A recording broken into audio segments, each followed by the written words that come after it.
If I told you a school improved its attendance by 89% and raised failing grades by 76%. Which is huge. Right. And they did it without changing a single textbook, like without altering the curriculum at all and without hiring one single new teacher, you would probably ask what the trick was. Oh, absolutely. You'd think they found some administrative loophole. Exactly. But it is not a trick. And it's not a loophole. Well, it's therapy. Yeah, which completely upends how we traditionally think about academic performance. Because, usually when we talk about a medical diagnosis, there's this deep expectation of precision. It's treated like engineering. I mean, you break your arm, the x-ray shows that jagged white line, and the doctor just points at it and says, there it is, it's binary, broken or not broken. And that binary is comforting to us. Oh, very. We like things to be visible. We like to be able to categorize a problem neatly so we can, apply a neat solution. Right. But when you step into the world of neurodevelopment or trauma or just student behavior in general, that x-ray machine is essentially useless. Yeah. We are looking at a diagnostic landscape that is incredibly murky. I mean, a kid acting out in math class or refusing to get out of bed on a Monday morning, that doesn't show up on a scan. No, it doesn't. It is the absolute definition of diagnostic muddy waters. And that murkiness is really what makes the operational data coming out of Georgia right now so compelling. Yeah, it really is. We're looking at the MentalSpace School model today. It's a K-12 mental health partnership, and it is giving us hard, measurable numbers on a question that educators have debated for, decades. Right. What actually changes when a school fully integrates mental health care? Not as a luxury, not as an afterthought, but as a structural pillar. Okay, let's unpack this, because whether you are a parent or an educator navigating these systems or just someone fascinated by how institutional structures work, this data flips the script on how we view academic success. It really challenges the fundamental ways we measure a student's potential. It does. And we are starting right at the center of the ecosystem today, which is the student. To understand why mental health directly impacts the actual report card, we have to look at the daily reality of these kids. The data highlights an 89% improved attendance rate for students in this program. 89%. That is not just some marginal bump. No, it is a staggering number when you consider the trajectory of chronic absenteeism. Right. Because chronic absenteeism isn't just missing a few days here and there. Yeah. It is widely recognized as one of the strongest predictors of a student eventually dropping out of school entirely. Wow. Yeah, it's the canary in the coal mine for a systemic failure. And the details of what that absenteeism looks like, they're intensely relatable. We're talking about a significant reduction in, quote, Sunday night stomach aches. Oh, yeah. I read that and immediately felt a knot in my own stomach. Like, we all know that feeling of weekend dread. But for these kids, it's not just a mild annoyance about having to wake up early. It's an overwhelming, visceral avoidance. And it's driven by anxiety, depression, or trauma that literally keeps them out of the building. Right, because the physical symptoms of that anxiety are very real. And they're often misunderstood by adults. Yeah. A stomach ache in this context isn't, a child faking an illness to stay home and play video games. It's the enteric nervous system reacting. Oh, like the second brain thing? Exactly. That complex network of neurons lining your gastrointestinal tract. Yeah.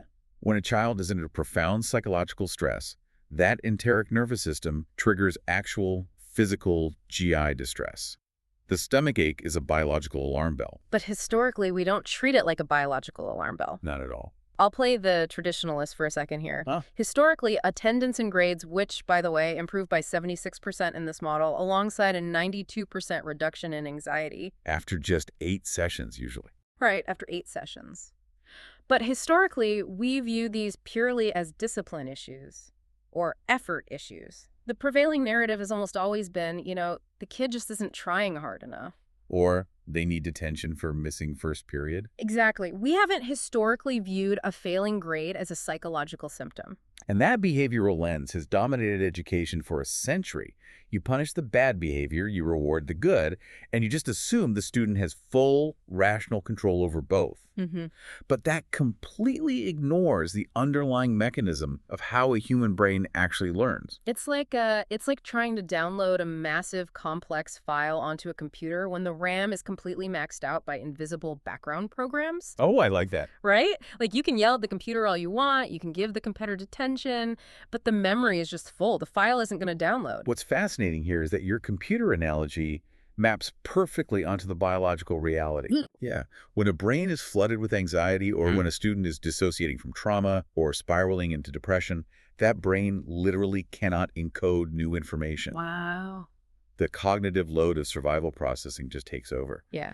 They lack the cognitive bandwidth to learn algebra or memorize historical dates because their brain is entirely consumed with trying to keep them safe from perceived threats. So the RAM is full of survival processing, leaving zero space for the periodic table. Precisely. Therapy doesn't just make these students feel happier or more compliant, it restores that cognitive bandwidth. Right. The 76% improvement in grades and the 92% reduction in anxiety are inextricably linked.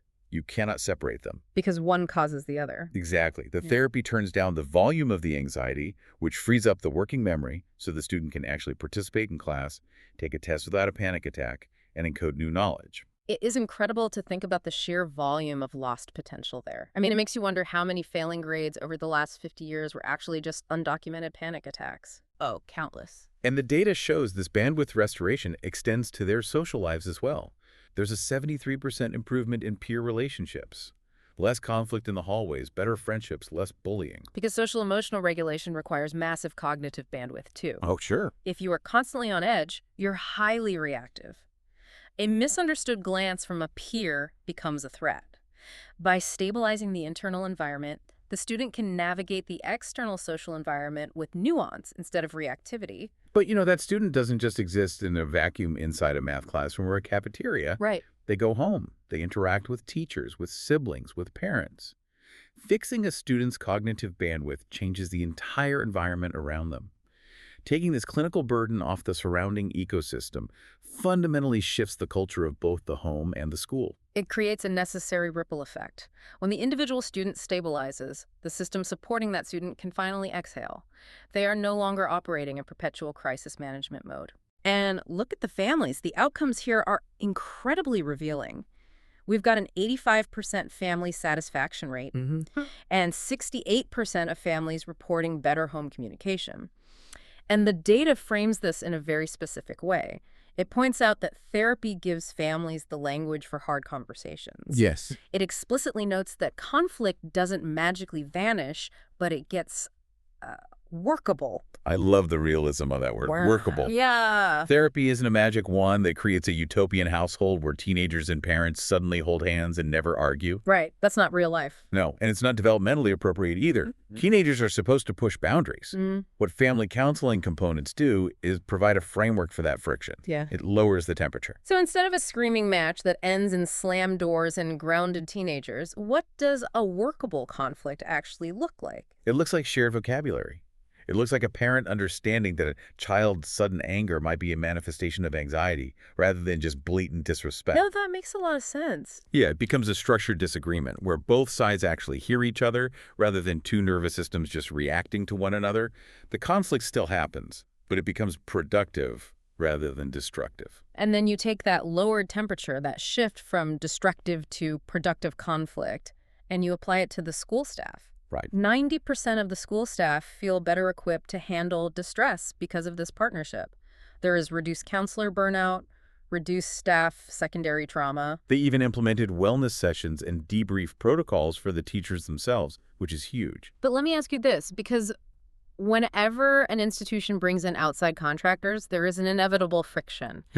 Doesn't bringing in outside clinical therapists step on the toes of the school's existing counselors? Like, doesn't it make them feel obsolete or sidelined? It's a very logical concern, and honestly, it is almost always the first fear raised by school staff when these integrated programs are pitched. Yeah, I'd imagine. But the data from MentalSpace School presents a stark counter-narrative. Integrating clinical therapists doesn't sideline the school counselors. It actually protects them. Protects them from what? The sheer volume of the work. Protects them from an impossible, contradictory mandate.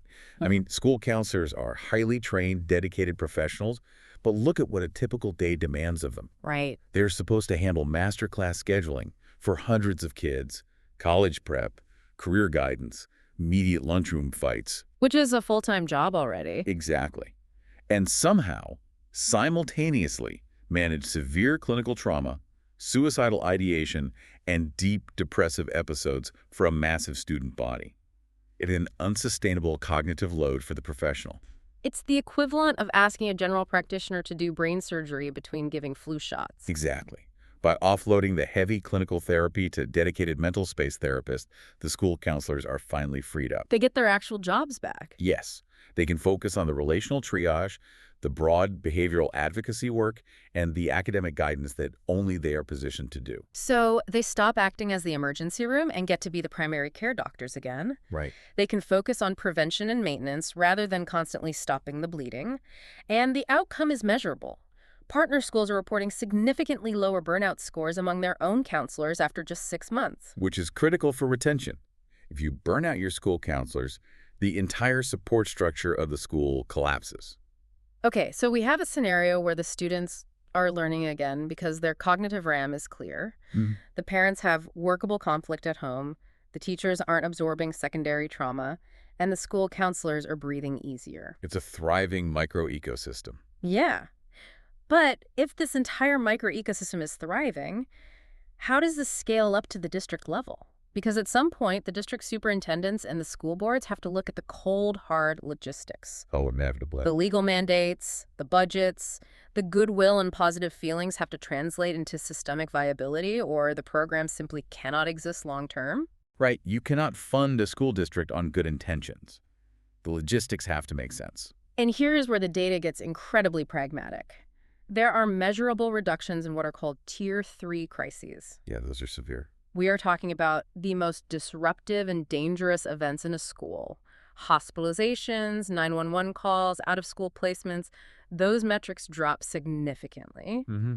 And then there's the legal compliance side. In Georgia, there is a strict legal mandate called House Bill 268. Right, HB 268 is a massive piece of legislation for educators in that state. What does it actually require? It mandates that schools implement behavioral threat assessments, suicide prevention programs specifically for grades 6 through 12, and comprehensive violence prevention programs. And all of this by a strict deadline of July 2026. Which usually means superintendents scrambling to figure out how to pay for all of that. Oh, absolutely. But here's where it gets really interesting. The financial paradox of this whole model. Usually, when you hear about a comprehensive program that brings highly trained, licensed medical professionals into a building and drops the 911 call rate, you assume the school's operating budget is just getting decimated. Right, you assume they were cutting art and music to pay for therapists. Exactly. That is the standard assumption in public education administration. Any new high-impact service equals a massive new budget deficit. It's an unfunded mandate nightmare. But the operational data explicitly shows a minimal budget impact for the schools. Yeah. Because the services are billed directly to insurance. Yeah, that's the key. Medicaid means $0 out of pocket for the families. Plus, they accept major commercial insurers, Blue Cross Blue Shield, Cigna, Aetna, United Healthcare, Humana. There are no massive setup fees for the district, no long-term multi-million-dollar lock-in contracts. And on top of that, because the school counselors aren't burning out and quitting, the district is saving huge amounts of money on HR costs, recruitment, and staff attrition. If we connect this to the bigger picture, this isn't just about a mental health agency doing a good deed for the community. Right. It is a highly strategic, structural realignment of resources.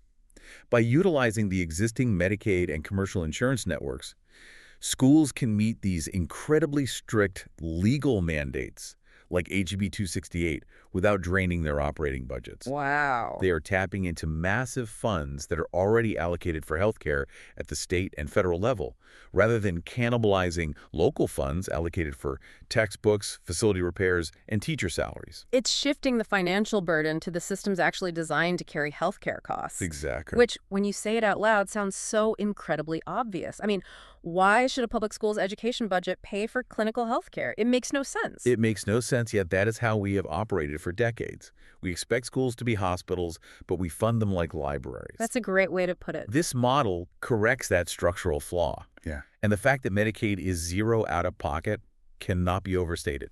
It completely removes the socioeconomic friction. Right. The most vulnerable students, who often exhibit the highest rates of chronic absenteeism and the deepest trauma, get immediate, high-level care without their parents having to sit at a kitchen table and choose between paying for a therapy session or paying for groceries that week. Okay, but this brings up a crucial point about the mechanics.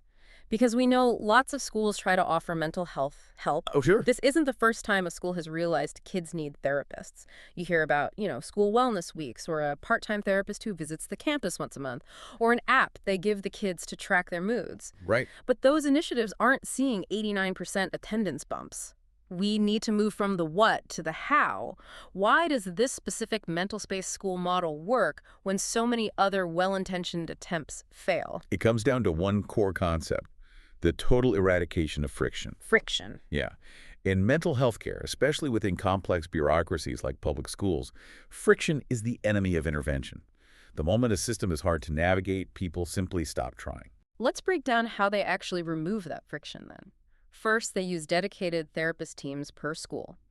These aren't rotating strangers or gig workers dropping in for an hour. They are consistent faces in the building. Yeah. They build actual trust. Exactly. Second, they aren't just talking to kids. They are using evidence-based approaches: cognitive behavioral therapy, trauma-focused CBT, family systems work.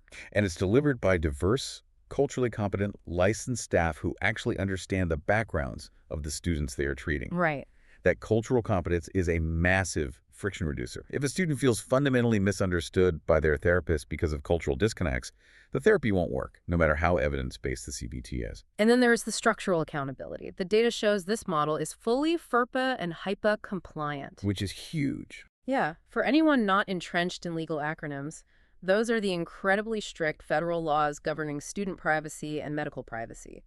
Usually trying to navigate both of those at the same time creates an absolute nightmare of red tape that stops programs in their tracks. Oh, it paralyzes districts. But here, it's streamlined. They hold weekly coordination meetings, generate monthly outcomes reports, and conduct quarterly program reviews. The importance of that data-driven reporting cannot be overstated. By delivering monthly and quarterly reviews to school leadership, the program is constantly proving its efficacy. It keeps the initiative from becoming a bureaucratic black box where district money and time go in, and no one really knows what is happening on the other side. But out of all the mechanics, I really want to zero in on one specific feature that seems to be the linchpin of the entire operation. Okay. Same-day access for new referrals and 247 crisis access. Why is that immediate same-day access so vital? Why not just put kids on a standard wait list? Yeah. Like, a lot of highly respected private clinics have wait lists that are 3, 4, even 6 months long. Because waitlists cause parents to give up. Really? Yes, this is a vital psychological reality that systems often ignore. When a parent or a student finally reaches the point where they actually ask for help, they're in a state of high vulnerability and very often acute distress. Yeah, that makes sense. They have exhausted their own coping mechanisms. Yeah. It takes immense emotional energy and courage to raise your hand and say, "We are failing. We need an intervention." Right. If the response from the institution to that extreme vulnerability is, "Great, fill out these forms and we will see you in 11 weeks, the momentum completely collapses. Because the crisis is happening right now at the breakfast table, not in 11 weeks. Exactly. The family feels totally abandoned by the system. The parent feels hopeless. The student's behavior inevitably escalates because the underlying issue wasn't addressed. And then the school is left dealing with the fallout in the classroom anyway. Right. By combining immediate, zero-friction, same-day access with highly structured, data-driven reporting, this model has found the exact formula that turns good intentions into measurable systemic outcomes. You catch the crisis while it is still workable. It makes perfect sense. The friction of the waitlist is what kills the intervention before it even starts. Exactly. So what does this all mean? For you listening, we've gone on quite a journey today through this entire ecosystem. We really have. We've seen how integrating same-day, insurance-funded mental health teams into a school doesn't just treat depression in a vacuum. It has a physical, measurable impact on the institution. It physically brings absent kids back to the classroom. It raises failing grades by clearing up that mental RAM and restoring cognitive bandwidth. Right. It saves teachers and school counselors from burning out under the weight of secondary trauma. And it fulfills massive state legal mandates, all while entirely bypassing the school's already stretched operating budget by billing the healthcare system directly. It is a profound rethinking of how we structure support systems within large institutions. It fundamentally acknowledges that you cannot separate the health of the mind from the function of the individual within that system. The operational data we reviewed concludes by asking schools a very direct, challenging question. The question isn't, does this work? The question is, when do you start? Yeah, it's a bold closing. But as we wrap up this deep dive, I want to leave you with a broader thought to mull over, something that builds on this data, but shifts the perspective entirely. This raises an important question about how far this underlying logic extends beyond K through 12 education. Exactly. If restoring cognitive bandwidth through immediate zero-friction integrated therapy can completely transform attendance, performance, and conflict resolution in a middle school or high school, Mm-hmm. what would happen if we applied this exact same model to the adult workplace? Could cognitive bandwidth be the missing metric in corporate burnout, chronic absenteeism, and collapsed productivity too? It's a fascinating parallel to draw. Adults do not magically stop having their working memory hijacked by anxiety, trauma, or depression just because they graduate high school and put on a suit. Exactly. Maybe corporate HR departments and CEOs need to be looking at this K through 12 data. They probably should. It really makes you wonder how many adults in the workforce are walking around with the equivalent of a jagged white line on an X-ray, their cognitive RAM completely maxed out, just waiting for a system that actually sees the murky waters for what they are. Mm-hmm. Thank you so much for joining us on this deep dive. Keep questioning the systems around you, and we'll catch you next time.